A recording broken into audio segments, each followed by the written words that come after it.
Is the Republican Party a modern-day death cult? And proud of it.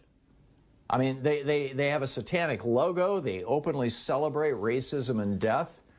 One of the things that brought this to mind was a post, you know, this neighborhood app that, you know, basically just gives you access to your local neighborhood. You can choose your town or your specific neighborhood. And there was one for our part of town, our part of Portland here, posted by a local woman named Terry. And the headline was, Senior Homeless Man with No Pants. And she writes, so I moved off, and she talks about the area. And last week, an elderly man came to my gate asking for $2. I did give him $5, and I talked to him a bit. Down below, she describes him as elderly, maybe 70 or 80s, bald on top and shoulder-length hair on sides, about 5'5", very skinny, very gentle and sweet. So anyhow, she said, I did give him $5 and talk to him a bit. I asked him to please be very careful at my gate as I have two very protective dogs and a son who's 7 foot and overly protective. He had a bag of children's toys and said he found them. He wanted to give me them for the $5. Of course, I refused, but he left them anyway. Looked like it was someone's recycling. I talked to him, and I asked so very kindly about his nakedness on the bottom half of his body. He had his pants down to his ankles and was completely naked. I told him I was concerned about him walking around like that and asked him what the issue was with his pants. As he reached for the $5, I noticed both hands were fingerless and he could not grasp the money. This answered the question about his pants. When there are no digits, there's nothing to pull them up with. My heart sunk. He started crying, and so did I. I asked what had happened to his hands, and through the tears he said frostbite. I ran inside to get him some pants that he maybe could pull up. No luck. He had left the toys and was gone just as quick as he was here. Please, if you see an elder man with his pants down, please help him out. He's homeless and severely disabled.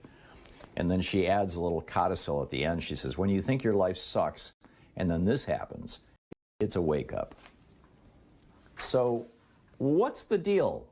I mean, you know, Ronald Reagan closed the mental hospitals, gutted resources for homeless people, and Republicans ever since Reagan have fought every single effort to provide housing to the homeless in absolute defiance of Jesus' words in Matthew 25, or food to the hungry, or medicine to the sick. A new study published in the American Journal of Preventive Medicine found that while the first cases of COVID appeared in blue states with, you know, Democratic governors, New York, New Jersey, Washington State, when you look at the COVID pandemic in the United States over the past year, what you find is that the death rates are hugely higher, particularly on a per capita basis, in red states, in states with Republican governors. Which just kind of confirms common sense. I mean, when Republican governors defy simple common sense things like wearing masks or avoiding dense crowds or invite, you know, 500,000 motorcyclists to their town and then that disease gets spread to 30, 40 other states, what possible conclusion can you draw other than that they're trying to thin out the herd?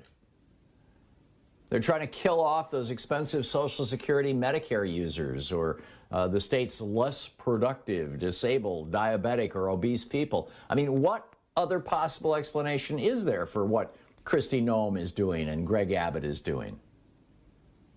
I mean, it's as if the GOP has become a cult that celebrates death and destruction. And my question for you is, what am I missing on this list? I mean, if they're not a death cult, why would George W. Bush and Dick Cheney lie us into 2 unnecessary wars?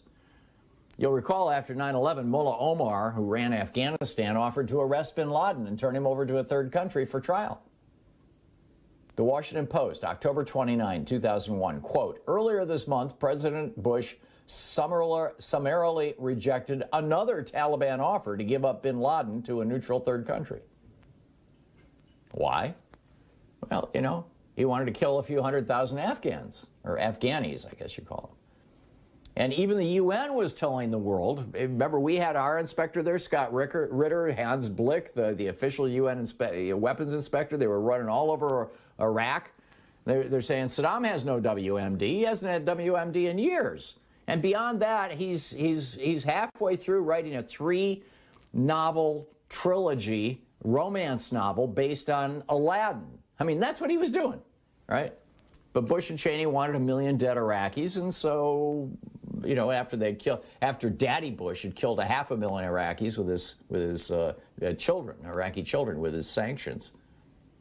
Why would they do that? Why would the CIA sanction? Why would the Republicans sanction? I mean, hell, even celebrate torturing innocent people to the point of death, and then have the CIA destroy the evidence, the videotapes. They're a death cult. Why did Trump hide for months the fact that he and his wife got a COVID vaccine? Why did Republican members of Congress like Rand Paul and GOP-leaning media like Tucker Carlson openly push vaccine skepticism when the vaccine just keeps people from dying? They're a death cult. Why did the Trump administration let kids die in their custody and in their cages? NBC News reports at least 7 children are known to have died in immigration custody last year after almost a decade in which no child died in the custody of U.S. Customs and Border Protection. Death cult. Why would they spend an entire decade trying to take away Americans' health care? Most red states haven't even expanded Medicaid yet, but the feds will pay for it. Why do they cut food stamps and aid to pregnant women down to the bone? Why would Mitch McConnell and his buddies go to the mat to try to stop you from getting $1,400, going to families who are on the edge of homelessness? Death cult. Every 9 seconds in the United States, a woman is beaten by her domestic partner, and 3 women die every day in America at the hands of their partners. But 172 Republicans yesterday voted no to reauthorize the Violence Against Women Act. 12 Republican members of the House of Representatives said we're not going to give a congressional gold medal to the Capitol Police after one of their members died at the hands of a Republican mob. It's a death cult. They promote racist slurs like Kung Flu. And then when white men harass and kill Asian women, the Republicans, oh, it's an outlier. It's a death cult.